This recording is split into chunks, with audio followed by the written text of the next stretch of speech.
Hola, buenos días. Estamos entrevistando hoy a Guillermo Colombo, continuando con este recorrido de 20 entrevistas, 20 años de la Cumbre de los Pueblos y la Cumbre de las Américas.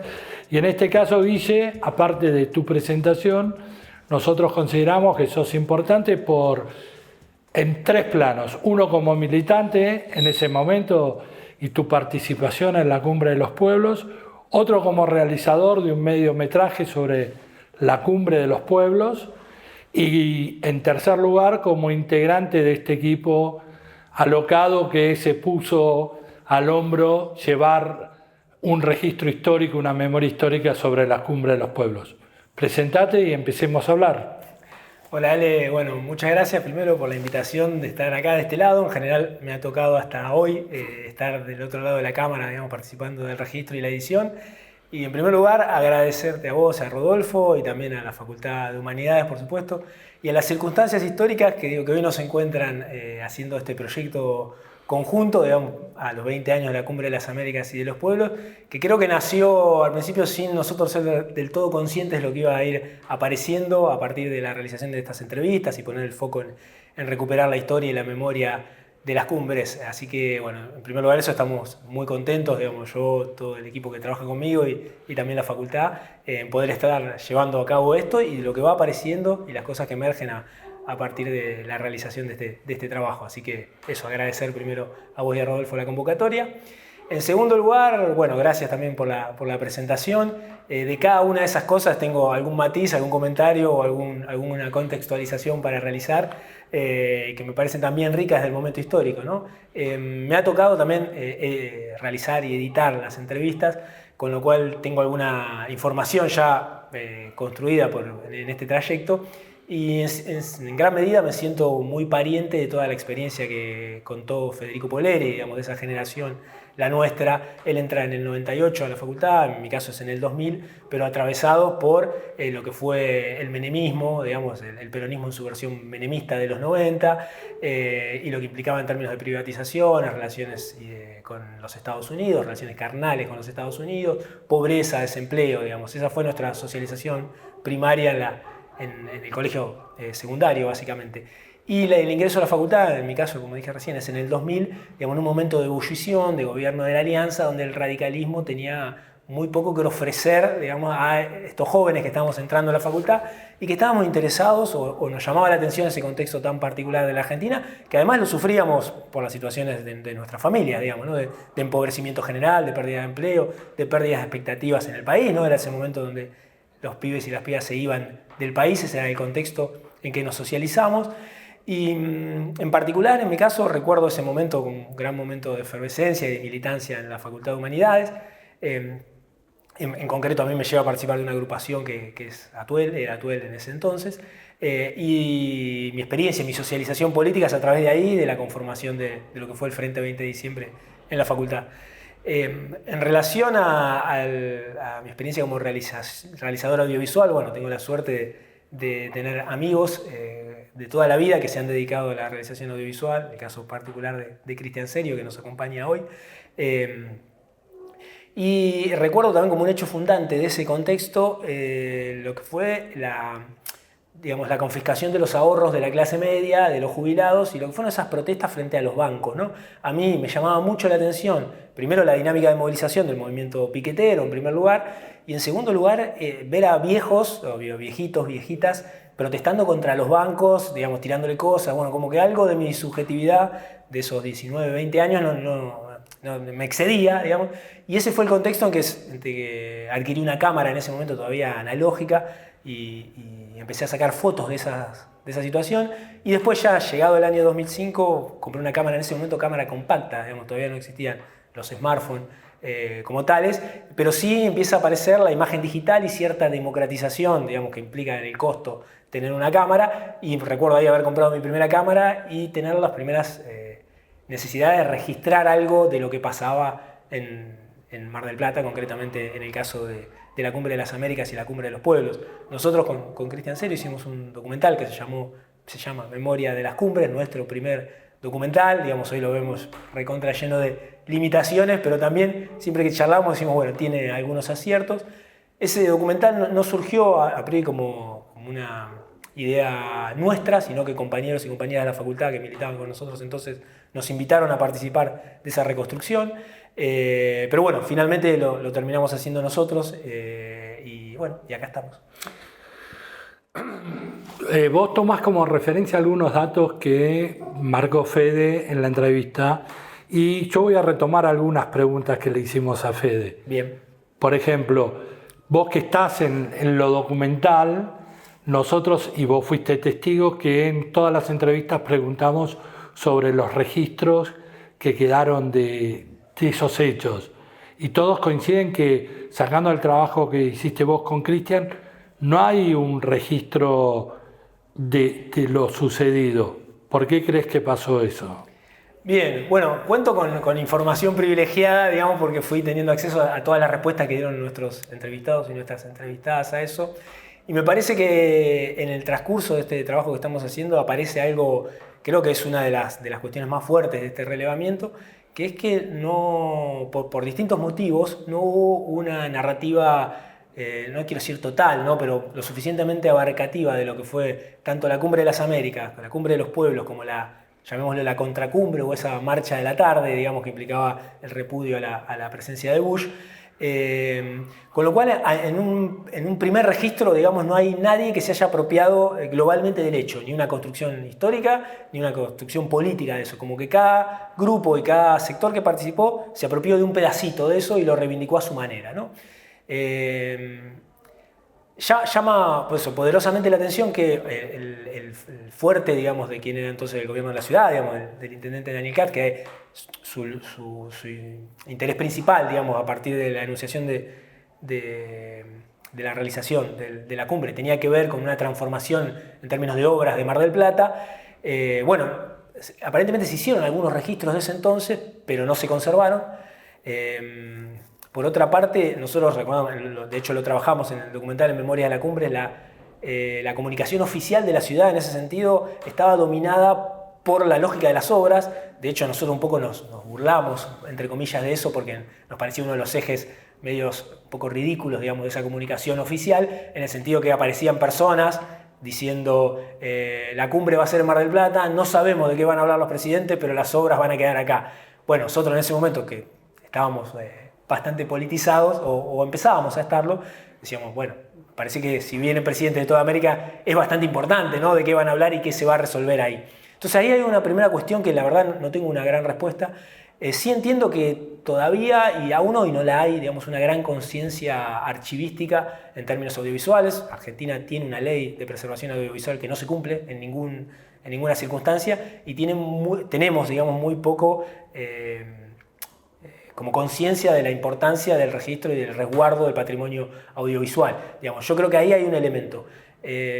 Otro elemento lo atribuyo a esto, ¿no? a que cada grupo en particular se quedó con algo de la cumbre y que ninguno fue totalmente satisfactorio de esos grupos del resultado de la cumbre, ¿no? Concretamente, a nivel oficial, la Cumbre de las Américas, que se había hecho para aprobar el ALCA no se aprobó, digamos. Entonces ahí ya, en términos oficiales o de la estrategia norteamericana y de los países que lo apoyaban a Bush en ese entonces, hay un fracaso, digamos. Del lado de la Cumbre de los Pueblos, sí, uno puede considerar que es el aspecto más exitoso porque se consiguió lo que se venía a lograr, que es que no se impulse el ALCA, pero ahí sabemos, Ale, que diferentes internas, visiones de que eso que en ese momento logra confluir, después muy rápidamente o al poco tiempo empieza a estallar internamente y todos los grupos reivindican algo, pero no hay institucionalmente, digamos, una organización de la Cumbre de los Pueblos que diga, bueno, nos quedamos con esto, reconstruimos esto. Vamos a ver si ahora, a los 20 años, aparece algo, ¿no?, de esos documentos, digamos, de algún tipo de reconstrucción, pero me parece que tiene que ver con esas dos claves, diría en principio, ¿no?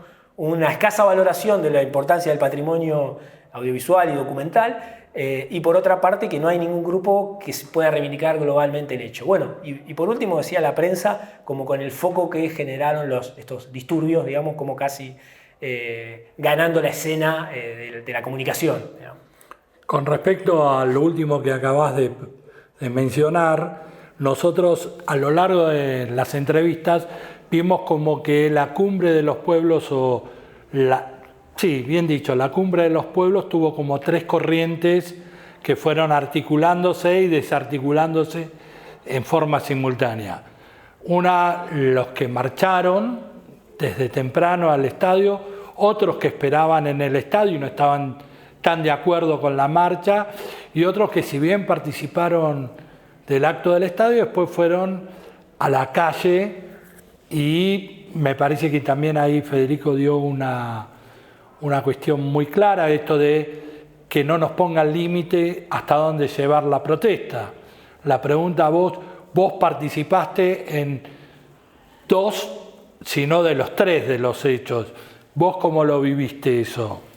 Bien, nosotros veníamos ahí particularmente de una experiencia militante, lo contaba al principio, ¿no? De la agrupación Atuel, que en su principio estaba vinculada al Partido Obrero, pero que después al formarse el Frente 20 de Diciembre, que tenía diferentes tradiciones de lo que era la izquierda y también sus rupturas, se generó como una cosa mucho más grande que esa identidad primordial.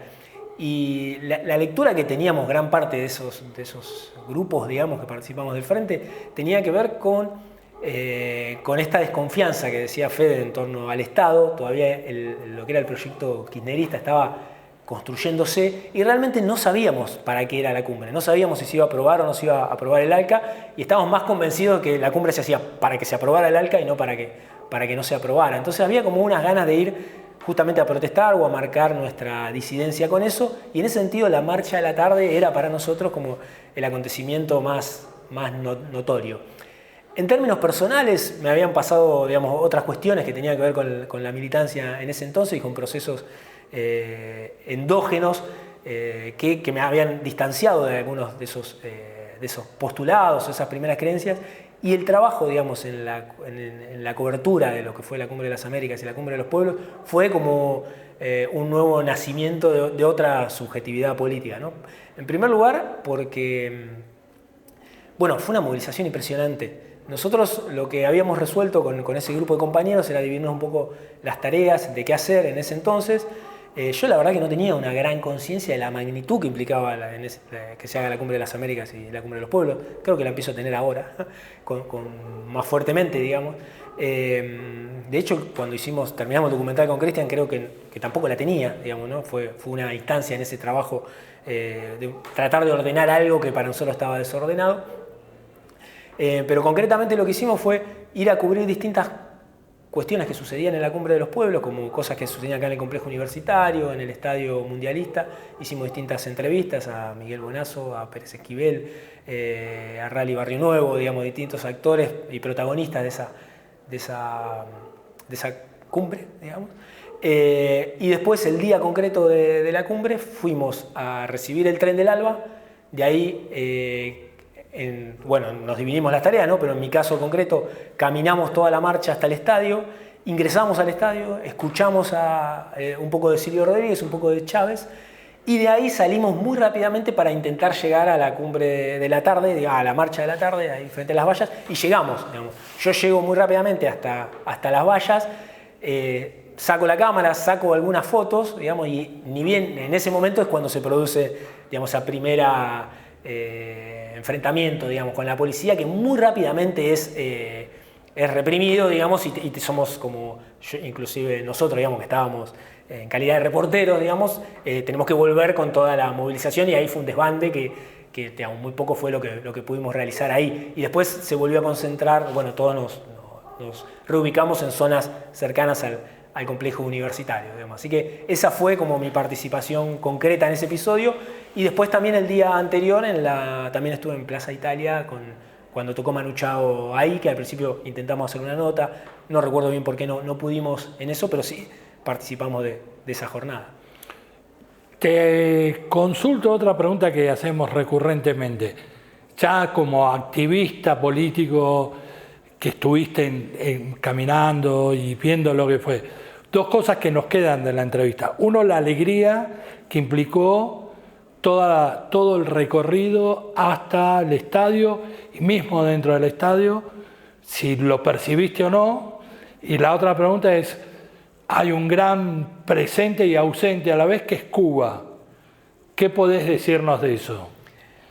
No, era espectacular, digamos, el impacto de la llegada del Tren del Alba y las delegaciones que había y la marcha gigantesca que fue por Independencia, digamos, desde el Uro Independencia hasta el estadio. Nosotros estábamos, me sale decir la palabra, extasiados, digamos, porque era una cantidad de gente, de banderas, de consignas, de personas de un montón de países, eso, de artistas, de una militancia muy creativa que de alguna manera también lo decía Fede Poleri, digamos, pero también otros entrevistados, que tenía que ver con con la emergencia de fotografía, de artistas populares, de imágenes gigantes, de banderas donde se exaltaban los liderazgos de Lula, de Chávez, con propuestas de que otro mundo era posible, con ciertas presencias de lo que habíamos estudiado en la facultad, que tenía que ver con la influencia del zapatismo en México, con llegadas de cuestiones vinculadas a Cuba concretamente, con estar al lado de Javier Sotomayor y lo que implicara que los deportistas de élite cubanos y mundiales estuvieran acá de alguna manera de acuerdo con un proceso que tenía que ver con impulsar la movilización de los pueblos, con que otro mundo era posible, con que se le podía decir que no a un tratado de libre comercio y que estaba en la construcción, en el horizonte de construcción política, otro horizonte mucho más solidario de los pueblos, que tenía que ver con esto del ALBA o el socialismo del siglo XXI, bueno, empezaba a ser posible algunas de nuestras ideas que nos parecían muy lindas, digamos, en términos teóricos, pero que nunca las habíamos visto puestas en la calle. Veníamos de una militancia de la resistencia callejera. Ahora era una militancia constructiva, digamos, de un orden político distinto. Entonces, la verdad que era una fiesta popular, digamos, eso, en todo momento. Y llegar al estadio, digamos, y ver el estadio absolutamente repleto, obviamente yo nunca lo había visto así, porque estaba repleto el campo y las tribunas. Y ahí ver banderas de organizaciones políticas, pero de todas. Yo es la primera vez que veo en un acto una bandera de Montoneros, por ejemplo. Digamos, estaba ahí de nuevo una bandera que había quedado de los 70. Fue realmente muy impactante. Además que estaba, bueno, Silvio Rodríguez, digamos, y todas las figuras, ni hablar de Maradona, ¿no? El otro día lo pude volver a ver esa instancia. Maradona dice cosas hermosas, muy sencillas, pero tenemos al mejor jugador de fútbol del mundo, además todo un símbolo para Argentina, que dice, primero con toda la humildad que tiene Diego y con toda la generosidad que tuvo siempre, que es, los quiero mucho, empieza diciendo a la gente. Ya sentir que Maradona estaba en la misma sintonía que la que estábamos nosotros, te marcaba que, bueno, estamos bien, estamos del mismo lado. Y para nosotros en particular, que teníamos una visión un poco más crítica, en todo caso de la Cumbre de los Pueblos, porque tenía una postura más a la izquierda, fue transformador, ¿no? Porque dice, che, acá está Chávez, acá está Maradona, acá está Cuba, hay algo muy importante que nosotros tal vez no estemos viendo de este proceso, y bueno, y ahí nos abrazaron todas esas ideas y todo ese contagio que además tenía el liderazgo, lo decía el Pitu en la última entrevista, que tenía la figura de Chávez, ¿no? Que también era magnética y era espectacular cómo el tipo construía a partir de su relato y su narrativa, cómo te integraba, sintetizaba, lograba que sectores que por ahí eran antagonistas hasta hace poco se vincularan a partir de un mismo discurso, de una misma tradición. Entonces, la verdad que fue un proceso espectacular. Y el proceso de la tarde también fue interesante, digamos, ¿no? Porque fue una marcha muy grande, digamos, pero en ese sentido eso, la movilización callejera en mi ciudad, que era Mar del Plata, bueno, fue muy impactante. Guille, ahora te voy a llevar a otro terreno. ¿Qué te parece esta experiencia de casi un año de tu trabajo en recuperar esta memoria? ¿Cómo la relacionás con lo que vos viviste? ¿Qué contrastes encontrás? Si te modificó algo o no. O sea, porque estás hace un año laburando y retomando y escuchando otros discursos y otras visiones de la cumbre. ¿Qué te parece a vos? ¿Cuál sería tu síntesis? Mirá, nosotros creo que con Cristian nos pasaron muchas cosas a partir de hacer ese documental, muy fuertes en términos personales, vinculares, digamos, y demás. Lo primero que me permite hacer este trabajo es comparar con el trabajo que habíamos hecho entonces y quiénes éramos entonces, ¿no? Creo que fuimos de alguna manera muy injustos con algunas experiencias que no las vimos, digamos, no las llegamos a comprender en ese entonces, no sé, por ejemplo todo el trabajo de CTA y demás no lo pasamos un poco desapercibido nosotros, pero bueno, intentábamos eso, darle forma a algo que no entendíamos, digamos, que estaba pasando realmente. Tampoco teníamos que entenderlo, ¿no? Hoy soy bueno con los que fuimos en ese entonces, hace 20 años, digamos, ¿no?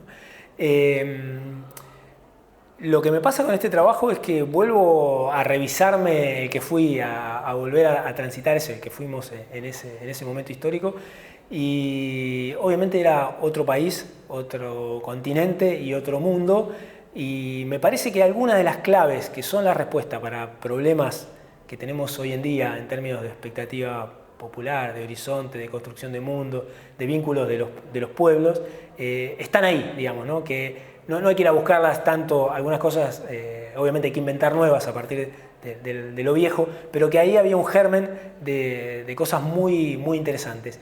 Y bueno, y también notar cómo es fundamental realizar este tipo de trabajo que tiene que ver con la memoria, pero que es una memoria, como vos lo solés reactualizar, que obviamente interviene en el presente, que lo reactualiza, que lo discute, que pone en otro lugar lo que está pasando hoy en día, digamos. Entonces me parece un trabajo, eso, en primer lugar me encanta hacerlo, digamos, nos encuentra en esta tarea de ser historiadores, pertenecer a una institución, digamos, que es la Facultad de Humanidades, que también nos da mucho orgullo, y además el plano audiovisual, recuperar esa memoria, esas voces y esos protagonistas.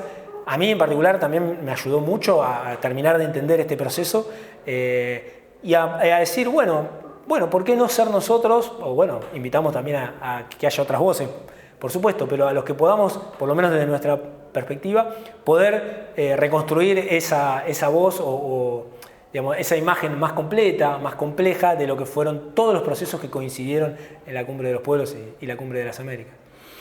Nosotros siempre consideramos que no hay una verdadera dimensión de lo que fue la Cumbre de las Américas y la Cumbre de los Pueblos con respecto a lo que es la historia de América Latina. Nosotros consideramos que esto va a ser visto como un mojón, así como siempre trato de revalorizarlo con esa frase de Fidel que dice: después de la Revolución Cubana del 59, lo más importante que hice fue organizar la Cumbre de Mar del Plata.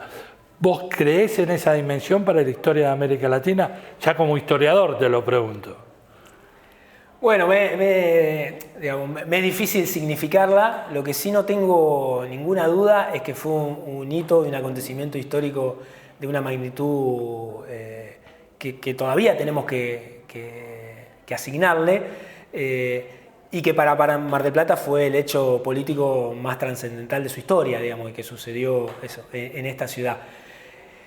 Y además, sí, el 2005 fue un año muy importante, me parece, para la historia americana, porque es el comienzo, no de todos los gobiernos, pero sí de algunos de esos gobiernos, pero de un proceso para América Latina que duró 15 años, básicamente, y que transformó en general a todos los países, ¿no? Y que los puso en sintonía. Estamos hablando obviamente de Uruguay, de Brasil, de Argentina, después también de Bolivia, que provocó transformaciones enormes, pero después también de Ecuador, digamos, bueno, que eso alimentó, bueno, ni hablar de Venezuela, expectativas y horizontes de que justamente de que otro mundo era posible. Y pasaron un montón de cosas, y a lo que fuimos parte creo que nos transformó de manera trascendental nuestra vida. Desde todo aspecto, digo, subjetivamente, pero también materialmente, emocionalmente. Entonces, si tengo que decir algo, digo que sí, dale. Y no te voy a preguntar lo que siempre preguntamos de qué te genera o por qué Mar del Plata no tiene este registro histórico, si bien algo hablamos hace un ratito. ¿A vos te queda después de todo este tiempo esa misma creencia que otro mundo es posible después de todo este trabajo y de tener 2 años, 3 años de mucha mala energía con respecto al futuro tanto de Argentina como de América Latina? Y sí, primero te digo que sí y después lo justifico, lo argumento, ¿no? Había en ese entonces una invitación a ser parte de eso, digamos, que creo que por distintos motivos que se han trabajado acá y hemos charlado y discutido, después se ha ido perdiendo, digamos, ¿no? Pero en ese momento histórico eran gobiernos y procesos que te invitaban a ser parte y no solo parte, sino también protagonista, con un horizonte que tenía que ver con el cuidado del otro, con el cuidado del ambiente, con la redistribución de la riqueza, con la justicia social, con el protagonismo popular, con que todo era posible, digamos, con que las transformaciones que imaginábamos muy difíciles, llegaban a los estados, se volvían constituciones, se volvían leyes de gobierno, se volvían políticas públicas. Entonces, sí, creo que tenemos que aprender mucho de esa experiencia, creo que tenemos que retomarla, creo que tenemos que ir a buscarla. Me acuerdo ahora la figura también de otra persona muy importante para nosotros, que es la figura del periodista y abogado Pablo Yonto, que él nos contaba algo muy interesante, varias cosas muy interesantes. Una de ellas era pensar, por ejemplo, simbólicamente, que el estadio José María Minela, el estadio mundialista, que se hizo en el marco de una dictadura, estuviera varios años después, con Chávez, con Maradona, con las Madres de Plaza de Mayo, diciendo que otro mundo era posible, que había que organizarlo, que había que construirlo. Parece que es un cambio significativo, es decir, ya estabas en la dictadura y este mismo espacio ahora sirve para otra cosa. Me parece que hay un cambio muy fuerte. Lo mismo podemos pensar en el 2005 con la recuperación de la ESMA y construido como sitio de memoria, pero también la caída de las leyes de punto final y obediencia de vida. Eso, ¿no? Me parece que hay procesos muy interesantes, populares, que están ahí, que están en el pasado, lo que tenemos que ir a aprender y a documentarnos. Y vuelvo a traer la figura de Pablo, porque otra cosa que nos decía es, bueno, ahora a veces, viste, nos sentimos desamparados con la comunicación, o no sabemos cómo hacer, y nos parece que nos vencen ideas que son realmente, que consideramos negativas, perjudiciales para nuestro pueblo, y que llaman al individualismo y a la agresividad entre nosotros. Y Pablo nos decía, bueno, pensemos en las madres cuando muy temprano en la dictadura se ponían, digamos, un pañal en la cabeza y salían a protestar cuando estaba prohibido a caminar en unas rondas, y caminaban porque no podían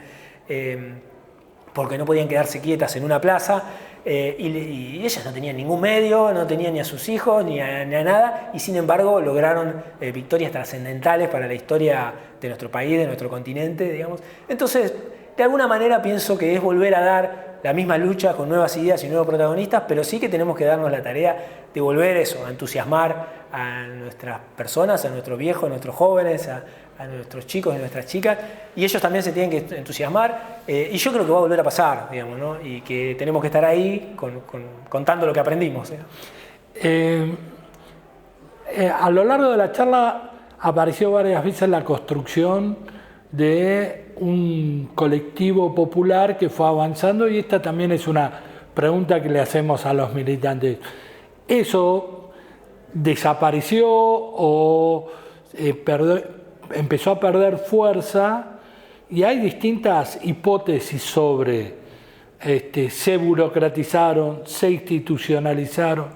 A los gobiernos de la nueva izquierda latinoamericana, que son los que Chávez, en el caso de Chávez no tanto, pero sí Lula, Correa, Evo, les faltó seguir construyendo el poder popular por afuera del institucional. ¿Cómo lo ves vos esa contradicción? Porque después del 2005 es como que todo empieza en un estadio de relax de los movimientos populares.